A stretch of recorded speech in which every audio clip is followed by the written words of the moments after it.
গত ৭ই মে সীমান্ত ব্যবস্থাপনায় বরাবরই ভারতের আচরণ আক্রমণাত্মক। ভারতীয় সীমান্তরক্ষী বাহিনী বিএসএফ নিয়মিত বাংলাদেশের মানুষকে গুলি ও নির্যাতন চালিয়ে হত্যা করছে। এর সঙ্গে এখন নতুন করে যুক্ত হয়েছে সীমান্ত দিয়ে বিপুল সংখ্যক মানুষকে বাংলাদেশে পুশ ইন করা।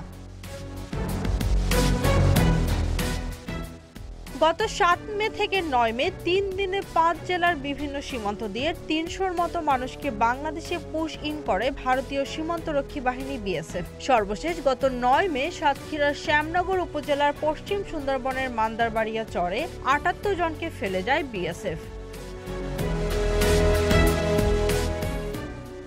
বিজিবির দেয়া তথ্য অনুসারে ভারত থেকে পুশ ইন করা ব্যক্তিদের মধ্যে ভারত, মিয়ানমার, বাংলাদেশ এই ৩ দেশের নাগরিকই আছেন। তাদেরকে গুজরাট থেকে উড়োজাহাজে লঞ্চে করে চোখ বেঁধে আনা হয়েছে। এদের মধ্যে অনেকেই অসুস্থ এবং কারো কারো শরীরে নির্যাতনের চিহ্ন আছে। তাদের কাছে ভারতের আধার কার্ড ও অন্যান্য ডকুমেন্ট পাওয়া গেছে বলে জানিয়েছে বিজিবি। আবার কেউ কেউ আছেন যারা ভারতে নিবন্ধিত শরণার্থী এবং ইউএনএইচসিআর ভারতের পরিচয়পত্রধারী।